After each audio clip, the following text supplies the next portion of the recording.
My name is Jeff White. I was the digital production supervisor on Transformers, and I'm going to walk you through some of the stuff that we did, and feel free to come with any questions afterwards. I'll be happy to hang out for a while. So, hopefully lots of you are fans of the old cartoon. I know I was a huge fan. So, in terms of working out the animation, it was very interesting on the show because you think with 30-foot tall robots you'd want to really sell the weight and have them move pretty slow, but Michael didn't want that at all. He wanted ninja alien warriors. He wanted to be full of energy, you know, throwing each other around, and actually in hindsight it was a great idea because it kept the movie full of action, and that's his style. So the animation supervisor, Scott Benza, really had a challenge in terms of working out, okay, how do I keep these things heavy while still making this exciting in a Michael Bay film? 3, 2, 1, 0. So for a lot of the action scenes, we record video reference of the animation. And you can see that translated pretty directly into the shot. Here's another example. This is pretty funny. Did that hurt? So it was really nice for Michael to be able to go down and record these stunt guys down in Los Angeles, and then we'd bring that back up and use that as a template for our animation. But we went and found video reference because we wanted each Transformer to have a unique way to transform, sort of part of their character. So with a name like Jazz, it seemed appropriate that he would have a kind of dance move, and you can see how much that references the video that we collected. This one was done by Sean Kelly.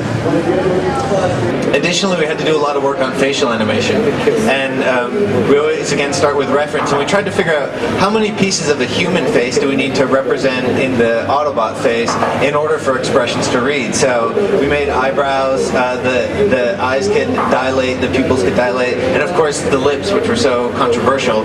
Michael was very insistent that he didn't care what people said, they were going to have lips. There was a lot of controversy on the show about Optimus's lips, and we thought we'd bring along our first test that we did for this.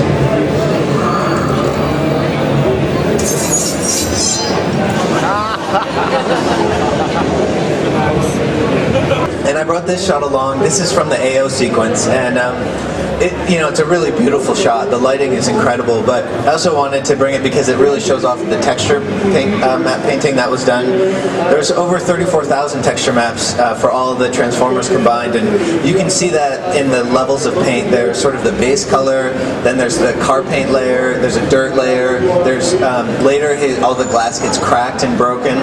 And a lot of the fine detail and etching is actually displacement that's in the shader rather than being modeled in.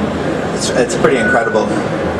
So here's the final Bumblebee model that we came up with, and it got quite complicated. By the time we were done, he just had thousands and thousands of pieces, and something that was very important to Michael is that you should be able to look at these models and recognize pieces that you would see if you lifted the hood of your car. Additionally, we had to do lots of levels of paint. So we did a set of damage paint for Bumblebee, which you can see in his chest there when he's having his battle with Demolisher in one of the sequences. He gets kind of scorched up. And of course lots of weapons builds. All of the rigs started with our block party base, and that's a modular rigging system we have at ILM. And the rig is encoded in a geometric volume, so the first step is to resculpt that volume to fit your character, and this is what our volume looked like for Bumblebee. Then the joints are drawn off of that geometry, so we don't have to go in and place them by hand. It uses that mesh and draws the joints out for us. So this was the base rigging, but then there were hundreds of hours of building every piston, every flywheel, setting it all up so that when the animator moved the arm, it looked like there were internal pieces sort of driving that motion. Probably the most important technology, though, that we developed inside of the work we did in Maya was the TFM tools. And the animators could move every single piece of geometry on these robots if they wanted to, but a lot of times that wasn't enough. Usually what they'd want to do is grab a couple of pieces and move them together. So with the system you could select a bunch of pieces and then say, build me a TFM stack. And what that would let us do, it would give us a series of 3 controllers, and they would go and position the controllers where they wanted this geometry to pivot from. So like here I put one in the center and one at the top. Then they'd push a button and they'd get an animation controller to work with, and now all the pieces that they selected would move together. And this was really important because if you can imagine, like the brake discs, they had hundreds of pieces in there, and they could just grab them all, make a new stack, and basically rig the character per shot. There was no way that we could really anticipate every single way that we'd want to do these or create these rigs for the shot. So we tried to put tools in the animator's hands to do it. And here's a great example of where that got used. In the shot, Bumblebee is struggling and his chest hits the ground. We didn't have to run a simulation or build a custom rig. The animator just went in, grabbed all the chest geometry, created one of these TFM stacks, and then hand animated the collision. Of course, it takes a really talented animator to make that look good too. So a third level of rigging that we had to add in there were these jiggle nodes, and this was based off a plugin that Andrea Maiola wrote for us. And what these allowed us to do was add that sort of secondary jiggle. But what was really important was that we gave the animators full control over that, because we didn't want it just to be a sim that was out of their hands. We wanted to be integrated into the animation performance.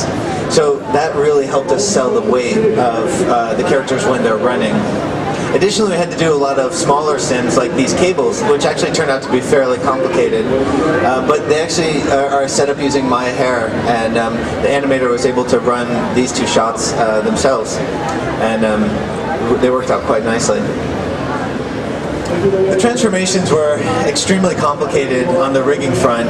They really were an engineering process, but you can see how much they're designed to work for the camera. Here's a transformation in OH20 which really doesn't make a lot of sense when you look at it from the outside view, but when you see it from the camera, it works really well. And it wasn't so much about moving a car piece from point A to point B. It wasn't just like, okay, here's the car door and it has to go here. It was really about an animation design process and making sure that the most interesting things were happening right in front of camera. So you see the way that things shift in different planes and fold over each other. We wanted to have a real puzzle feel, like almost a Rubik's Cube or something like that, where it's coming together, make it feel complicated, keep the energy up, because Michael doesn't want anything to be slow or boring. And then, really put a lot of time finessing and also make it feel like that robot really came out of that car. So much of these transformers were lit by the reflection paths, which you can see here. And part of the way we made them look so good was by going out and shooting high-res 8K reflection spheres for every single shot they did on the film. So when a TD would start their shot, they could go find this sphere that they would use for reflections and drop their robot in and probably be 60 to 70% of the way right off the bat. We then would often go in and paint in custom little details for reflections, or in a case of like the WH sequence, which is at night and it's outside the boys' room, we had to paint out because there was Christmas lights everywhere and they were just sparkling like trees. It was quite difficult. So on top of that, here's the specular pass, and you can see it picks up these really nice highlights. And the compositors would put this great treatment on top of that for all these glints and flares that, when seen by themselves, again, sort of look like something from Las Vegas. But when you see it in the final shot, it really does help them feel more like metal. Because when you look at cars out in the real world and there's a bright sunlight on it, it flares out completely. You get these nice glints that run across the metal. So we tried to make sure that we had all that in there. The only things we really ray traced were the glass and some of the pipes, especially when their faces were close to them. We knew we'd be doing building destruction, so I always like to bring along early tests so you can see as we develop the process and what it might look like. And of course, with 30-foot tall robots running around a city, you're going to be doing footprints. So we had a system designed where we could just lay out NURBS patches and generate footprints very quickly. We had this cube transformation that was pretty undefined. It's like, well, what is this really? So this was a plugin that Nigel Sumner wrote using the Maya particle engine, and with it he had full animation control over it. So we were able to do a lot of different iterations on it very quickly in order to come to something that the director was pretty happy with. Additionally, with Michael Bay film, you get to do a lot of destruction, and there's nothing more fun as a CG artist than doing a lot of destruction every day. So here you see some rigid destruction from Blackout's Blast. For the concussion wave, we would do fluid sims to get a lot of the cooler effects that went with it. And then we did a lot of particle sims in our proprietary engine for things like sand. And this is one of my favorite shots in the film. I often say this is how we felt, when we'd have our transmissions with the director during the day.